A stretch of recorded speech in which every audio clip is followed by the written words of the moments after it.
قال إني عبد الله آتاني الكتاب وجعلني نبيا وجعلني مباركا أينما كنت وأوصاني بالصلاة والزكاة ما دمت حيا. أعوذ بالله من الشيطان الرجيم. بسم الله الرحمن الرحيم. Assalamu alaikum wa rahmatullahi ta'ala wa barakatuh. Donc, on se retrouve en ce début du mois de Ramadan. Donc, on demande à Allah d'accepter notre jeûne, de nous accorder la réussite, Inch'Allah, dans cette intention-là, Inch'Allah.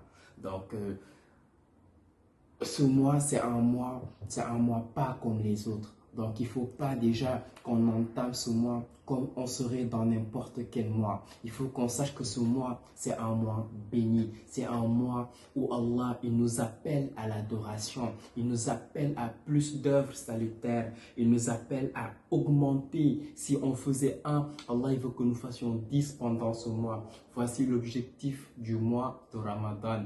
Donc, c'est que nous soyons dirigés vers l'adoration. Allah, il nous dit dans la sourate Baqarah, A'udhu billahi minash shaitanir rajim, bismillahir rahmanir rahim, Ya ayyuhallazina amanu, kutiba alaykum as-siyam kama kutiba ala allazina min qablikum la'allakum tattaqun. Nous avons prescrit le jeûne comme nous l'avons prescrit aux prédécesseurs avant vous. Peut-être que vous atteindrez la piété, Inch'Allah. Peut-être que vous craindrez Allah. D'abord, qu'est-ce que c'est que la piété? Il faut qu'on sache que la piété, c'est la crainte d'Allah. Donc, la piété, at-taqwa, c'est la crainte d'Allah. Qu'est-ce que la crainte d'Allah? La crainte d'Allah, c'est de faire ce que Allah il aime et de délaisser ce qu'il n'aime pas. Quand on dit que c'est un homme pieux, ça veut dire qu'il fait les recommandations d'Allah et il délaisse ce que Allah il n'aime pas. Donc, voici ce que Allah il veut pendant ce mois, que nous soyons des pieux, que nous attendons la piété. Et dans ce mois dans lequel nous sommes, c'est le moment où jamais d'atteindre cette piété-là. Donc les actes qui étaient difficiles d'accomplir, s'il était difficile de prier à l'heure, s'il était difficile d'apprendre le Coran, c'est pendant ce mois-là. Donc il faut qu'on prenne conscience de cela. Il faut qu'on prenne conscience que ce mois, Allah il nous facilite dans les actions qu'il aime, dans les actions qu'il désire et il nous empêche d'aller vers ce qu'il n'aime pas. C'est pour ça qu'il dit la'allakum tattaqun. Peut-être que vous atteindriez ainsi la piété. Donc nous avons prescrit ce jeûne-là. C'est pour que vous attendez facilement la piété. Comme je disais tantôt, les actes qui nous étaient difficiles de faire en dehors du Ramadan, ils doivent nous être faciles pendant le Ramadan. Si nous n'apprenons pas le Coran pendant le Ramadan, c'est pas après le Ramadan que nous apprendrons le Coran. Si nous ne sommes pas assidus dès maintenant à notre prière, c'est pas après. Donc c'est ça l'objectif de ce mois, l'un des objectifs en tout cas. Donc et l'objectif principal qui est cité dans le Coran. Donc c'est de nous faciliter dans les œuvres. Donc ne prends pas ce mois comme un autre mois. Ne te dis pas que je suis dans un autre mois, je jeûne, je m'abstiens de manger et de boire, ensuite c'est terminé. Non, loin de là. Donc c'est le moment de redoubler d'efforts, c'est le moment de faire plus d'actes, plus de bien, plus. Si tu ne lisais pas le Coran, quand tu vas me dire que tout ce mois-là, Inch'Allah, tu n'ouvriras pas un Coran et le lire. Tu vas me dire que tout ce mois-là, tu ne vas pas essayer de te rapprocher de ce livre d'Allah subhanahu wa ta'ala. Sache que si tu ne le fais pas maintenant, ce sera très difficile après pour le faire. Donc c'est le moment de s'efforcer à le faire. Le plus important, évitons de perdre notre temps pendant ce mois. Vous voyez, je le dis souvent dans mes propos, Shaitan il avait fait la promesse à Allah de nous perdre. Je contextualise dans la ville dans laquelle nous sommes, à Dakar, au Sénégal, dans le pays dans lequel nous sommes. Donc il y a beaucoup de coutumes, je peux dire ça comme ça, donc qui sont pendant le Ramadan, qui nous éloignent d'Allah, alors que c'est le mois de la piété, c'est le mois de de la crainte. Et je veux dire par là, évitons de perdre notre temps, évitons de dire non, je vais tuer le temps en faisant une partie de Lido, en m'amusant, en faisant des discussions, en parlant de n'importe quoi, de rire, c'est pas le mois de la perte de temps, c'est pas le mois des futilités, c'est pas le mois du Lido, c'est pas le mois des cartes, c'est pas le mois des jeux, des jeux quels qu'ils soient. C'est le mois de l'adoration, c'est le mois de la soumission à Allah. Ça, c'est le premier point. Ensuite, les séries qu'ils nous passent à la télé à l'heure de la rupture des jeunes, il faut faire hyper attention à ça. Je suis désolé, peut-être que ça va être difficile pour beaucoup d'entendre ça, mais c'est à cette heure-là, à l'heure de la rupture des jeunes, ce n'est pas l'heure des séries, ce n'est pas l'heure du divertissement, ce n'est pas l'heure de s'amuser, de rire, surtout que dans leur série, il y a un tas de choses qui sont des choses,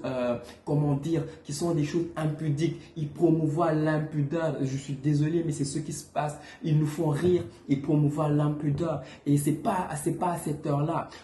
À cette heure-là, il faut se concentrer, il faut invoquer Allah. Le prophète sallallahu alayhi wa sallam, il nous dit, au moment du jeûne, les prières sont accepté d'Allah subhanahu wa ta'ala. Donc c'est pas le moment d'être scotché à sa télé et de ne même pas prendre conscience de ce que l'on fait. C'est le moment de se recueillir à Allah. Donc faisons attention. Ils veulent nous perdre, ils veulent nous faire perdre notre temps. Ils veulent qu'on ne profite pas de ce magnifique mois béni qui est le mois de Ramadan. Donc une fois de plus, je le répète, le moment de la rupture, ce n'est pas un moment de distraction. Encore pire que nous faisons, c'est de retarder la prière de Maghreb. Ça veut dire la prière de 18h, c'est la prière à l'heure de la rupture, la prière de Maghreb.